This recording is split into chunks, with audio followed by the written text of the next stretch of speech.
O desejado de todas as nações. Capítulo 29. O sábado. O sábado foi santificado na criação. Instituído para o homem, teve sua origem quando as estrelas da alva juntas alegremente cantavam e todos os filhos de Deus rejubilavam. Pairava sobre o mundo a paz, pois a terra estava em harmonia com o céu. Viu Deus tudo quanto tinha feito, e eis que era muito bom. E ele repousou na alegria de sua concluída obra. Como houvesse repousado no sábado, abençoou Deus o dia sétimo e o santificou. Separou-o para uso santo. Deu-o a Adão como dia de repouso. Era uma lembrança da obra da criação e, assim, um sinal do poder de Deus e de seu amor. Diz a Escritura: fez lembradas as suas maravilhas. As coisas que estão criadas declaram as suas coisas invisíveis, desde a fundação do mundo, tanto o seu eterno poder como a sua divindade. Todas as coisas foram criadas pelo Filho de Deus. No princípio era o Verbo, e o Verbo estava com Deus. Todas as coisas foram feitas por ele, e sem ele, nada do que foi feito se fez. E uma vez que o sábado é uma lembrança da obra da criação, é um testemunho do amor e do poder de Cristo. O sábado chama para a natureza nossos pensamentos e põe-nos em comunhão com o Criador. No canto do pássaro, no sussurro das árvores e na música do mar, podemos ouvir ainda sua voz, a voz que falava com Adão no Éden pela viração do dia. E ao lhe contemplarmos o poder na natureza, encontramos conforto, pois a palavra que criou todas as coisas é a mesma que comunica a vida à alma.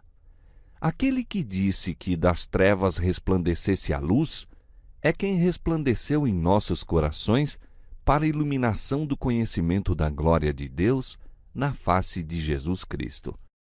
Foi esse pensamento que despertou o cântico: Tu, Senhor, me alegraste com os teus feitos. Exultarei nas obras das tuas mãos. Quão grandes são, Senhor, as tuas obras! Muito profundos são os teus pensamentos. E o Espírito Santo declara por intermédio do profeta Isaías: A quem, pois, fareis semelhantes a Deus? Ou com o que o comparareis? Porventura não sabeis? Porventura não ouvis? Ou desde o princípio se vos não notificou isto mesmo? Ou não atentastes para os fundamentos da terra? Ele é o que está assentado sobre o globo da terra, cujos moradores são para ele como gafanhotos. Ele é o que estende os céus como cortina e os desenrola como tenda para neles habitar. A quem, pois, me farei semelhante para que lhe seja semelhante? Diz o Santo.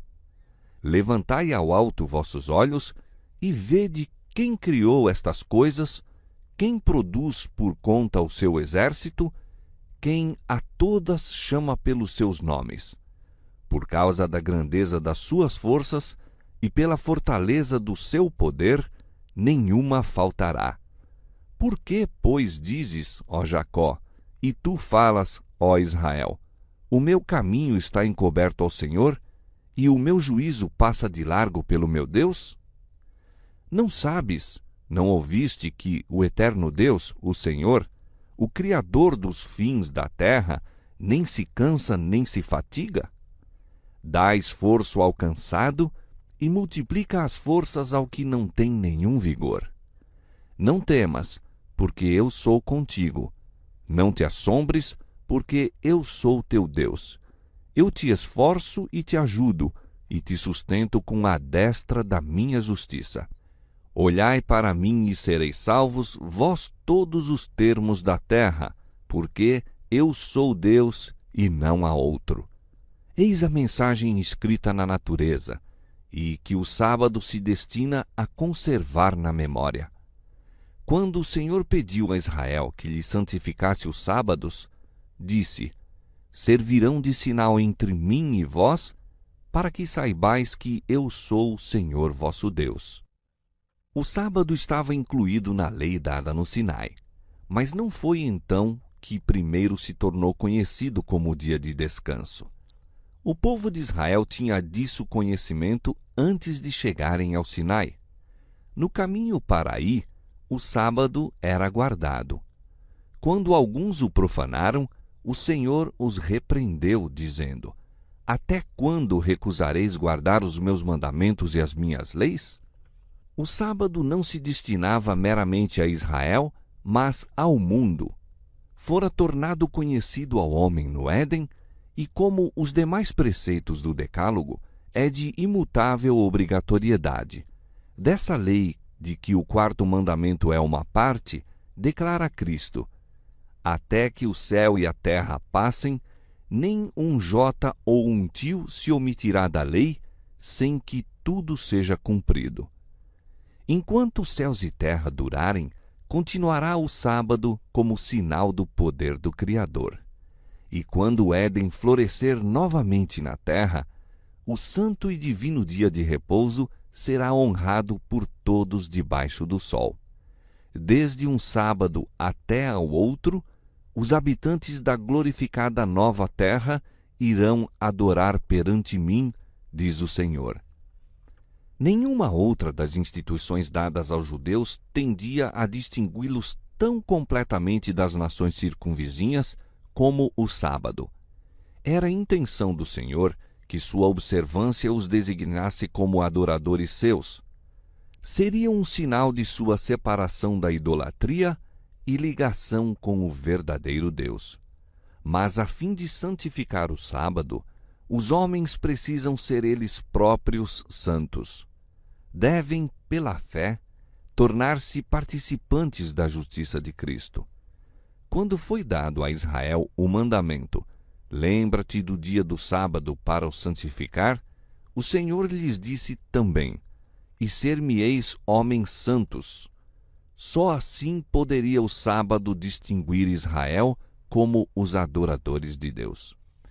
Ao se apartarem os judeus do Senhor e deixarem de tornar a justiça de Cristo sua pela fé, o sábado perdeu para eles sua significação. Satanás estava procurando exaltar-se e afastar os homens de Cristo e trabalhou para perverter o sábado, pois é o sinal do poder de Cristo. Os guias judaicos cumpriram a vontade de Satanás, rodeando o divino dia de repouso de enfadonhas exigências. Nos dias de Cristo, tão pervertido se tornara o sábado, que sua observância refletia o caráter de homens egoístas e arbitrários, em lugar de o fazer ao caráter do amorável Pai Celeste. Virtualmente, os rabis representavam a Deus como dando leis que os homens não podiam obedecer. Levavam o povo a olhar Deus como tirano e a pensar que a observância do sábado, segundo ele a exigia, tornava os homens duros de coração e cruéis. Competia a Cristo a obra de esclarecer essas mal-entendidas concepções. Embora os rabis o seguissem com impiedosa hostilidade, ele nem sequer parecia conformar-se com o que requeriam, mas ia avante, guardando o sábado segundo a lei divina. Um sábado, ao voltarem Jesus e os discípulos do local do culto, passaram por uma seara madura. Jesus continuara seu trabalho até tarde e, ao passarem pelos campos, os discípulos começaram a apanhar espigas e a comer os grãos depois de esfregá-los nas mãos. Em qualquer outro dia, esse ato não teria excitado nenhum comentário, pois uma pessoa que passasse por uma seara ou pomar ou vinha tinha liberdade de colher o que lhe apetecesse comer. Mas fazer isso no sábado era considerado um ato de profanação. Não somente era o apanhar a espiga uma espécie de ceifa, como o esfregá-la nas mãos uma espécie de debulha. Assim, na opinião dos rabis, havia dupla ofensa. Os espias queixaram-se imediatamente a Jesus, dizendo: Vês, por que fazem no sábado o que não é lícito? Quando acusado de pisar o sábado em Betesda, Jesus se defendeu afirmando sua filiação de Deus e declarando que operava em harmonia com o Pai. Agora que eram acusados seus discípulos, cita aos acusadores exemplos do Velho Testamento, atos praticados no sábado pelos que estavam ao serviço de Deus. Os mestres judaicos orgulhavam-se de seu conhecimento das Escrituras e, na resposta do Salvador, havia indireta censura à sua ignorância das sagradas letras. Nunca lestes, disse ele, o que fez Davi quando teve fome, ele e os que com ele estavam? Como entrou na casa de Deus e tomou os pães da proposição, os quais não é lícito comer, senão só aos sacerdotes? E disse-lhes: O sábado foi feito por causa do homem, e não o homem por causa do sábado. Não tendes lido na lei que aos sábados os sacerdotes no templo violam o sábado e ficam sem culpa? Pois eu vos digo que está aqui quem é maior do que o templo. O Filho do Homem até do sábado é Senhor. Se era lícito a Davi satisfazer a fome comendo do pão que fora separado para um fim santo, então era lícito aos discípulos prover a sua necessidade colhendo umas espigas nas sagradas horas do sábado. Demais, os sacerdotes no templo realizavam um maior trabalho no sábado que em outros dias. O mesmo trabalho feito em negócios seculares seria pecado, mas a obra dos sacerdotes era realizada no serviço de Deus. Estavam praticando os ritos que apontavam ao poder redentor de Cristo e seu trabalho achava-se em harmonia com o desígnio do sábado. Agora, porém, viera o próprio Cristo. Os discípulos, fazendo a obra de Cristo, estavam empenhados no serviço de Deus, e o que era necessário à realização dessa obra era direito fazer no dia de sábado. Cristo queria ensinar aos discípulos e aos inimigos que o serviço de Deus está acima de tudo. O objetivo da obra de Deus neste mundo é a redenção do homem. Portanto, tudo quanto é necessário que se faça no sábado, no cumprimento dessa obra, está em harmonia com a lei do sábado. Jesus coroou então seu argumento, declarando-se Senhor do sábado, alguém que estava acima de qualquer dúvida, acima de toda a lei. Esse eterno juiz absolve de culpa os discípulos, apelando para os próprios estatutos de cuja violação são acusados. Jesus não deixou passar a questão como uma simples repreensão aos inimigos. Declarou que, em sua cegueira, se haviam enganado quanto ao desígnio do sábado. Disse: Se vós soubesseis o que significa misericórdia quero e não sacrifício, não condenaríeis os inocentes. Os muitos ritos deles, destituídos de coração, não podiam suprir a falta daquela verdadeira integridade e terno amor que há de para sempre caracterizar o genuíno adorador de Deus. Cristo reiterou ainda a verdade de que os sacrifícios eram, em si mesmos, destituídos de valor. Eram um meio e não um fim. Seu objetivo era dirigir os homens ao Salvador, levando-os assim em harmonia com Deus. É o serviço de amor que Deus precisa. Quando falta esse, a mera rotina da cerimônia é-lhe ofensiva. O mesmo quanto ao sábado. Visava este pôr os homens em comunhão com o Senhor. Quando, porém, o espírito estava absorvido com enfadonhos ritos, o objetivo do sábado era contrariado. Sua observância meramente exterior era um escárnio. Outro sábado, ao entrar Jesus na sinagoga, viu aí um homem cuja mão era mirrada. Os fariseus o observavam ansiosos de ver o que faria.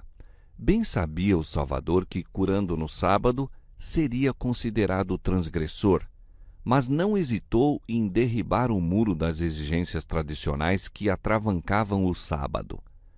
Jesus pediu ao enfermo que se adiantasse, perguntando então: é lícito no sábado fazer bem ou fazer mal?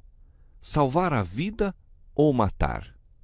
Era uma máxima entre os judeus que deixar de fazer o bem, havendo oportunidade para isso, era fazer mal. Negligenciar salvar a vida era matar. Assim Jesus os atacou com suas próprias armas, e eles calaram-se.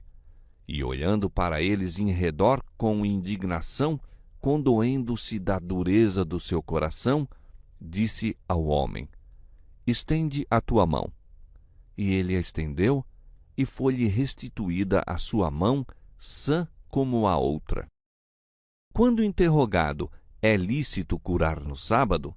Jesus respondeu: qual dentre vós será o homem que, tendo uma ovelha, se num sábado cair numa cova, não lançar a mão dela e a levantará?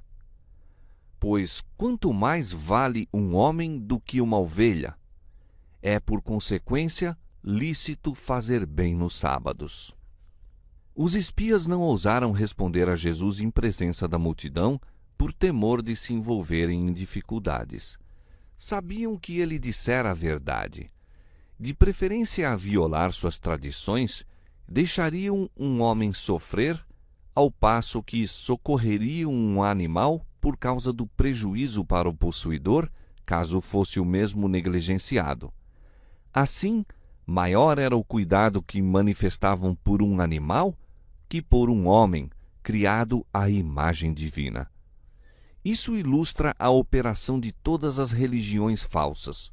Criam no homem o desejo de se exaltar acima de Deus, mas o resultado é degradá-lo abaixo do animal. Toda religião que combate a soberania de Deus despoja o homem da glória que lhe pertencia na criação e lhe deve ser restituída em Cristo. Toda religião falsa ensina seus adeptos a serem descuidosos para com as necessidades, sofrimentos e direitos humanos. O Evangelho dá alto valor à humanidade como resgate do sangue de Cristo e ensina uma terna solicitude pelas necessidades e misérias do homem.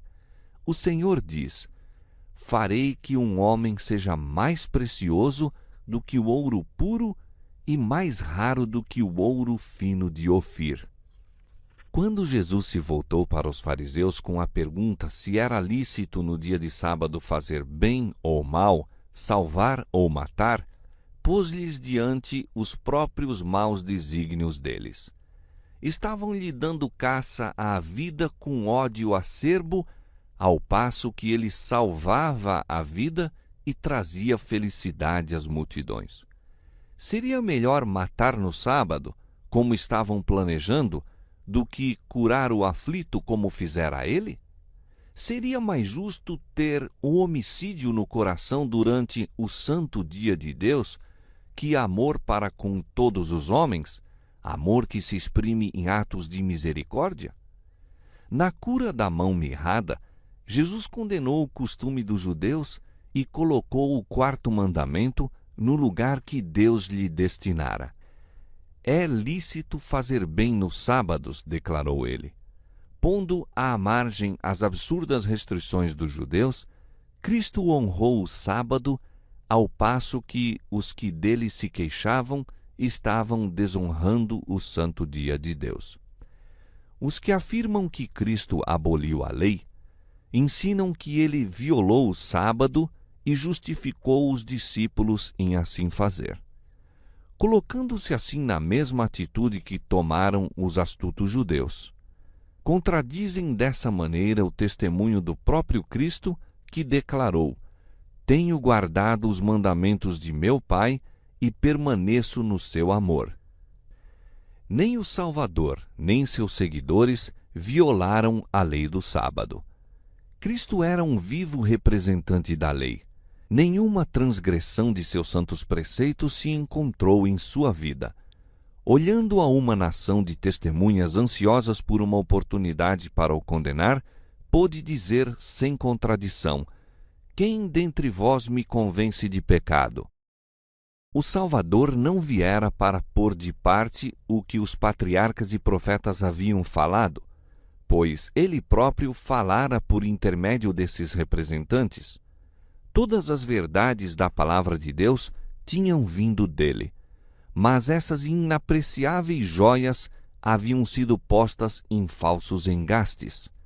Sua preciosa luz fora aplicada a servir ao erro. Deus queria que fossem tiradas desses engastes de erro e recolocadas nos da verdade. Essa obra unicamente uma divina mão podia realizar. Por sua ligação com o erro, a verdade tinha estado ao serviço da causa do inimigo de Deus e do homem. Cristo viera colocá-la em condições de glorificar a Deus e operar a salvação da humanidade. O sábado foi feito por causa do homem e não o homem por causa do sábado, disse Jesus. As instituições estabelecidas por Deus são para benefício da humanidade. Tudo isto é por amor de vós. Seja Paulo, seja Apolo, seja Cefas, seja o mundo, seja a vida, seja a morte, seja o presente, seja o futuro, tudo é vosso. E vós de Cristo, e Cristo de Deus. A lei dos 10 mandamentos, da qual o sábado é uma parte, Deus deu a seu povo como uma bênção. O Senhor nos ordenou, disse Moisés, que fizéssemos todos esses estatutos para temer ao Senhor nosso Deus, para o nosso perpétuo bem, para nos guardar em vida. E por intermédio do salmista foi dada a Israel a mensagem: servi ao Senhor com alegria e apresentai-vos a Ele com canto. Sabei que o Senhor é Deus.